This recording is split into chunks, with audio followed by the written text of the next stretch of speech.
오늘 말씀 창세기 26장 1절로 11절까지의 말씀입니다. 구약성경 35페이지에 있는 창세기 26장 1절로 11절까지의 말씀 다 찾으셨으면 서로 교독하겠습니다. 1절 제가 먼저 읽겠습니다. 아브라함 때에 첫 흉년이 들었더니 그 땅에 또 흉년이 들매 이삭이 그랄로 가서 블레셋 왕 아비멜렉에게 이르렀더니 여호와께서 이삭에게 나타나 이르시되 애굽으로 내려가지 말고 내가 내게 지시하는 땅에 거주하라. 이 땅에 거류하면 내가 너와 함께 있어 네게 복을 주고 내가 이 모든 땅을 너와 네 자손에게 주리라. 내가 네 아버지 아브라함에게 맹세한 것을 이루어 내 자손을 하늘의 별과 같이 번성하게 하며 이 모든 땅을 내 자손에게 주리니 내 자손으로 말미암아 천하 만민이 복을 받으리라. 이는 아브라함이 내 말을 순종하고 내 명령과 내 계명과 내 율례와 내 법도를 지켰음이라 하시니라. 이삭이 그랄에 거주하였더니 그곳 사람들이 그의 아내에 대하여 물으매 그가 말하기를 그는 내 누이라 하였으니 리브가는 보기에 아리따움으로 그곳 백성이 리브가로 말미암아 자기를 죽일까 하여 그는 내 아내라 하기를 두려워함이었더라. 이삭이 거기 오래 거주하였더니 이삭이 그 안에 리브가를 꾀하는 것을 블레셋 왕 아비멜렉이 참으로 내다보니라. 이에 아비멜렉이 이삭을 불러 이르되 그가 분명히 내 아내거늘 어찌 내 누이라 하였느냐. 이삭이 그에게 대답하되 내 생각에 그로 말미암아 내가 죽게 될까 두려워하였음이로라. 아비멜렉이 이르되 내가 어찌 우리에게 이렇게 행하였느냐. 백성 중 하나가 내 아내와 동침할 뻔하였도다. 내가 죄를 우리에게 입혔으리라. 다 같이요. 아비멜렉이 이에 모든 백성에게 명하여 이르되 이 사람이나 그의 아내를 범하는 자는 죽이리라 하였더라. 아멘. 아멘. 오늘 제목은 이삭의 거짓말이라는 제목으로 은혜를 나눌까 합니다. 똑같은 거짓말을 하죠. 부전자전. 아버지가 했던 그대로 지금 이삭이 하는 모습을 볼 수가 있습니다. 이렇게 사람은 죽음에 대해서 굉장한 그 불안을 느끼고 있다는 것이죠. 아무리 믿음 좋은 사람이라 할지라도 그 죽음 앞에서는 이렇게 무너질 수밖에 없는 것이 이 세상 가치대로 살아가는 것이다라는 것입니다. 그래서 오늘 창세기 26장은 아브라함의 아들 이삭이 그 아버지의 발자취를 따라가는 그 모습을 중심으로 전개되는 내용이더라라는 것입니다. 이삭은 가나안 땅에서 기근을 맞이하자 블레셋의 그 땅인 그랄로 이동을 하게 되더라라는 것이지요. 똑같이 아브라함도 역시 마찬가지로 그곳에 가서 정착을 했었고 또 역시 이삭도 그 가뭄이 들자 그렇게 하는 모습을 볼 수가 있습니다. 그런데 세상 사람들이 바라볼 때 예수 믿는 사람들은 하나님의 복을 받는다고 하는데 왜 그들에게 가뭄이 있어야 되느냐라고 반문할 수가 있겠죠. 그러나 그 땅 가운데에는 하나님의 백성들만 사는 것이 아니고 모든 사람들이 삶을 살아갑니다. 자연 계시를 받으면서 그렇게 살아가고 있는 그 사람들 가운데 섞여 사는 것이 하나님의 백성들입니다. 그러므로 똑같은 고난을 겪으며 살아갈 수밖에 없더라라는 것이죠. 그래서 그랄로 간 이삭이 부전자전이라고 그렇게 얘기할 수밖에 없는 죄를 저지릅니다. 이삭이 처한 그 위기 상황도 위기에 대한 처신도 아버지 아브라함을 꼭 닮았습니다. 땅과 후손의 약속이 또 한 번 위기를 만나지만 이번에는 하나님께서 서둘러서 개입하십니다. 그래서 그 위기를 축복으로 바꾸어 주시는 모습을 볼 수가 있다는 것이죠. 축복의 조건이 무엇인지 깨우쳐 주십니다. 어떤 모습으로 살아야 복을 받으며 사는 것인지를 오늘 본문의 말씀에 기록되어 있습니다.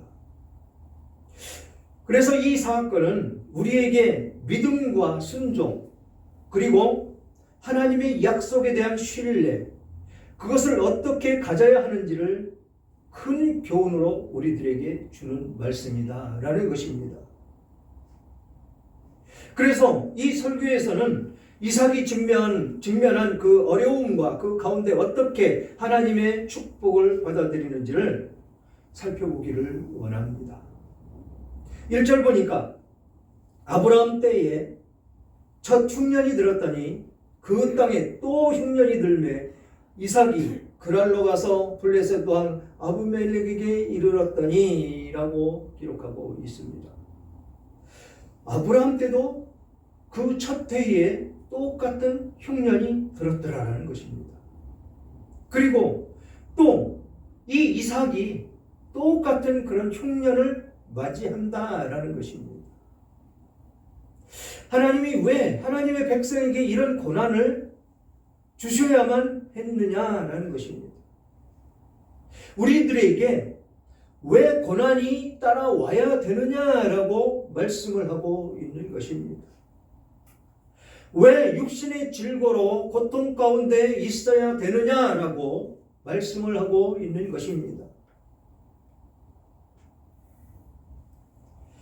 이 말씀 가운데 우리는 분명히 알아야 되는 것, 그것은 바로 하나님의 중심으로 살아가느냐 아니면 육신적인 생각으로 살아가느냐에 달려있다라는 것입니다. 하나님의 복을 받는다는 것은 그런 고난이 닥친다 할지라도 좌로나 우로나 치우치지 않고 오직 하나님의 말씀을 붙잡고 하나님께 나아가는 그 길을 말씀하고 있다라는 것이죠. 그렇게 블레셋 왕 있는데 아비멜렉에 이르렀는데 하나님이 나타나십니다.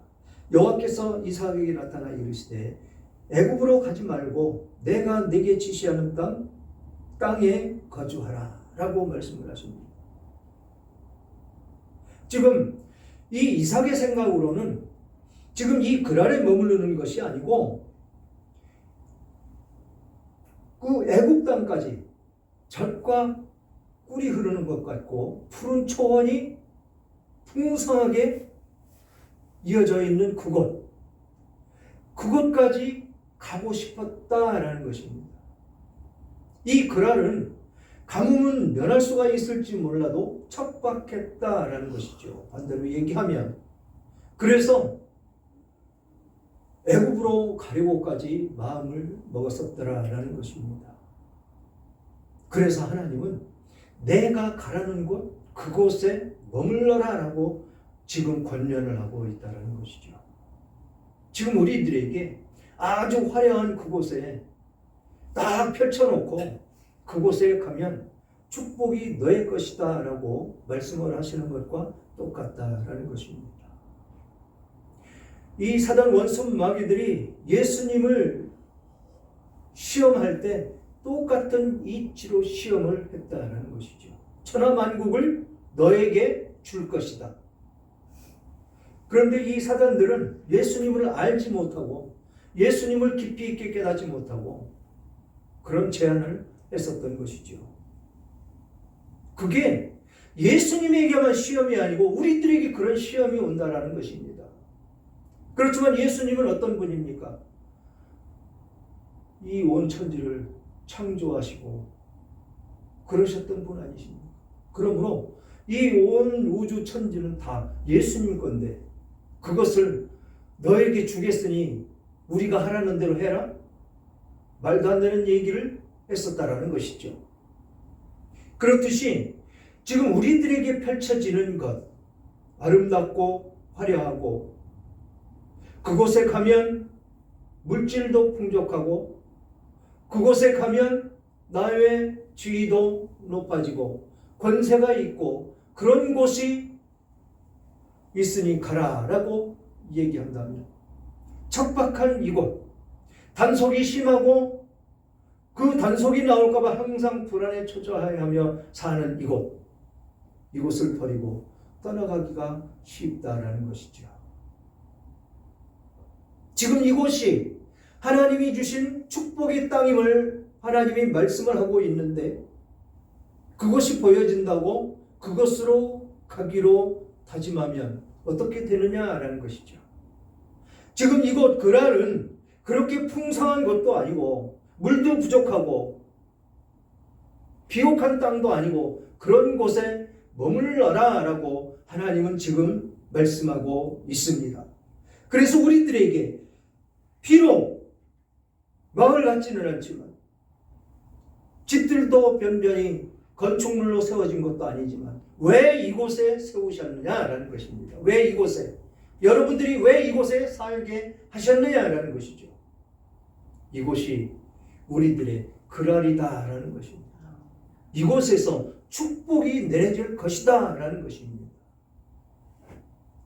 우리는 이 말씀을 잠시도 벗어나서는 안 된다라는 것입니다.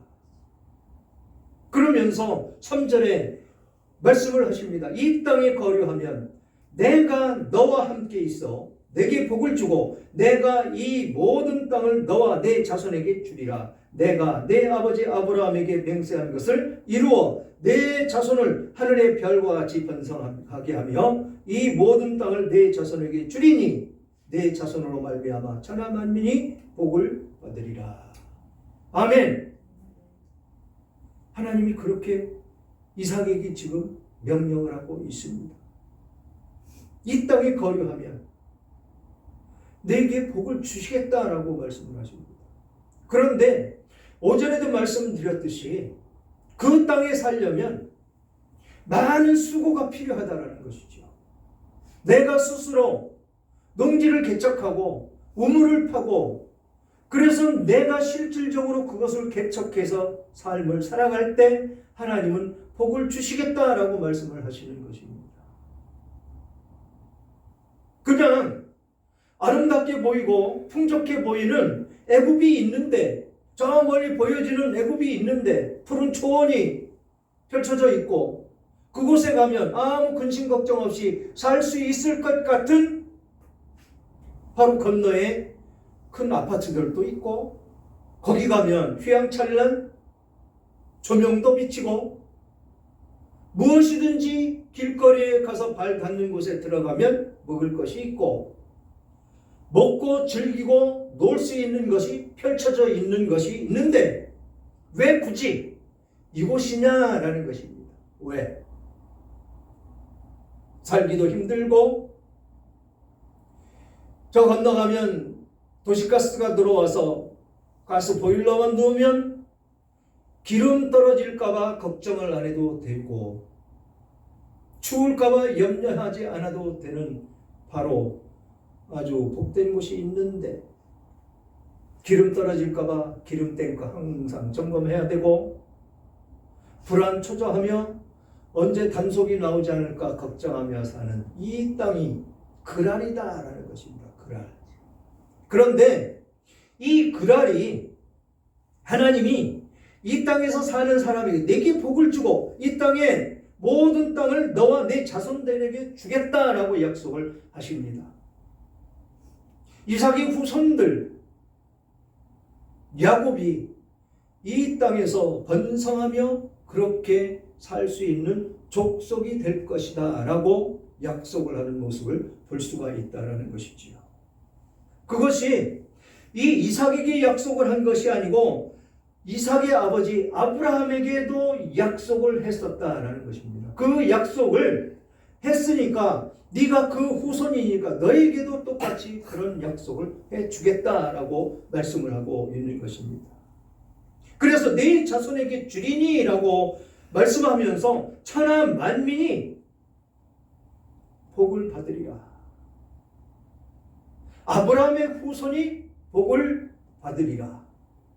지금 우리가 아브라함의 후손인데 복을 받고 있다라는 것입니다. 그러나 이 세상 가운데 삶을 살아가는 그 과정은 이 그랄과 같은 그런 삶이 될 것이다. 복을 주고 거기서 번성하며 삶을 살 것인데 우리가 노력을 하지 않으면 될 수가 없는 일이다라는 것입니다. 그러면서 뭐라고 말씀을 하시느냐면 아브라함이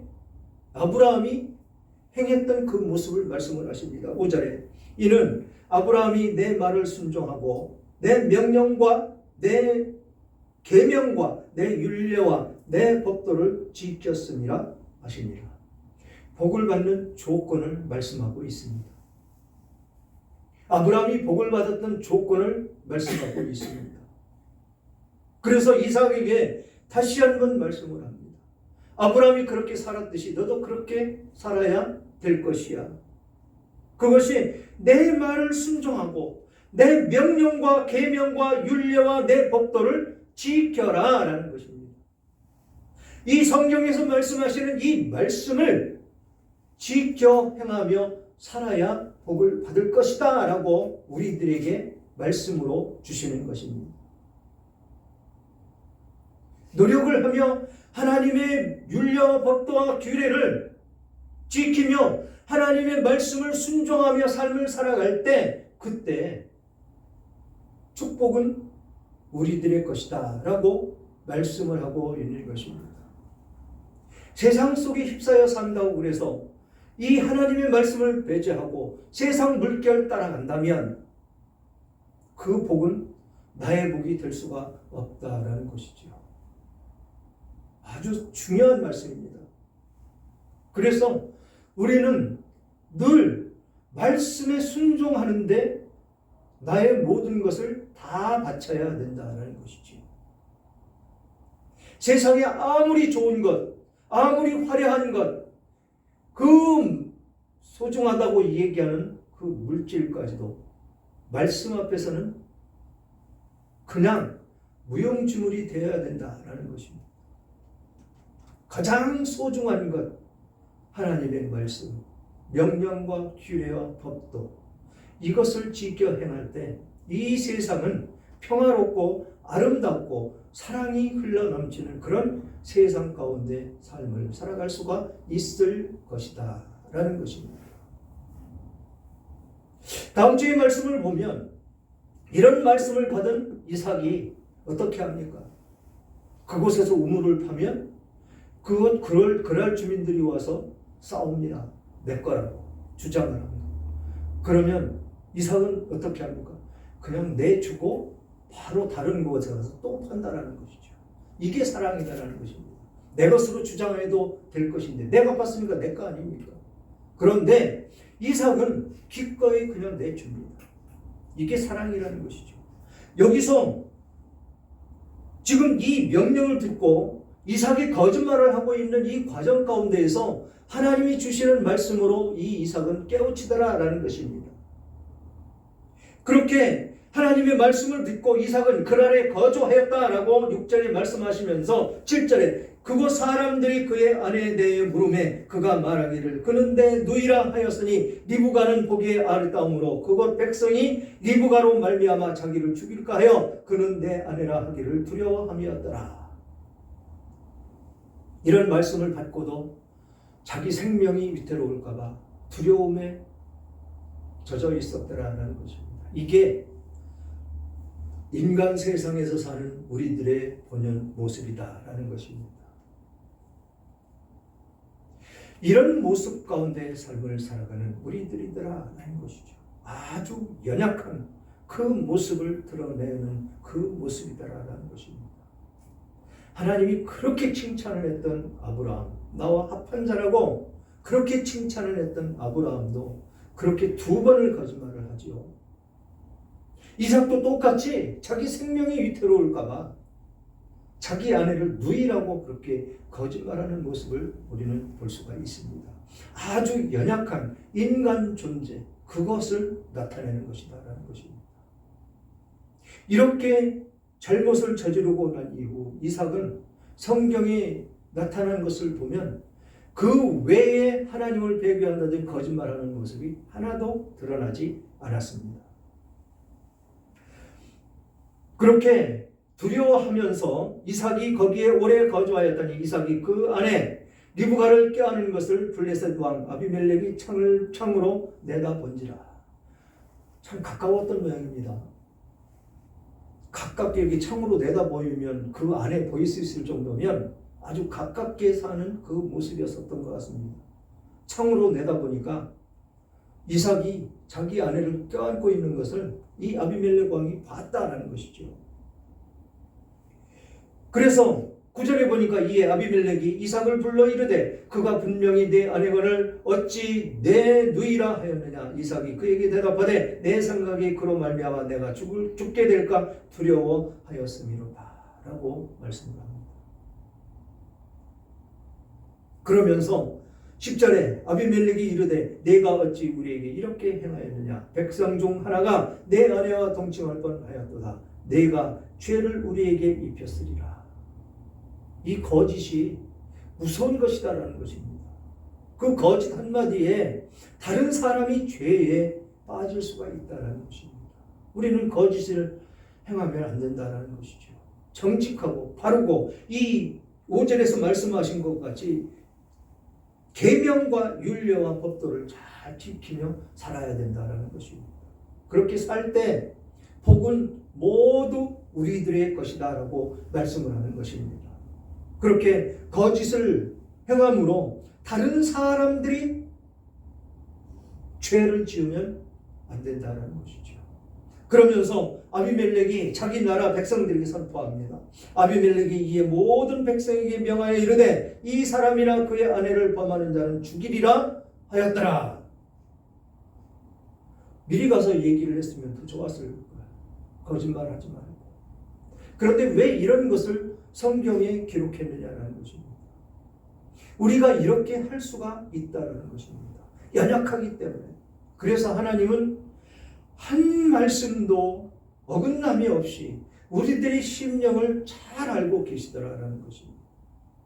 그래서 이런 말씀도 기록함으로 우리가 어떻게 해야 됩니까? 거짓 없이 하나님의 율례와 법도와 규례를 잘 지키며 삶을 살아가는 우리들의 모습이 되어야 된다라는 것입니다. 사랑하는 여러분, 말씀을 통해서 이삭의 실수로 찾아온 위기를 하나님의 섭리와 아비멜렉의 의로움을 통해서 축복으로 바뀌는 모습을 우리는 볼 수가 있습니다. 그러나 위기 가운데 믿음을 포기해서도 안 되고 축복 가운데 자만해서도 안 된다라는 것입니다.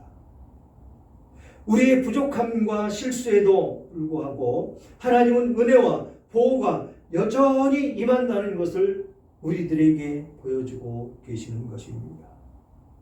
이삭은 분명히 약하고 두려워하는 그런 인간이었지만 하나님은 그를 통해서 언약을 이어가시는 하나님이시더라라는 것이죠.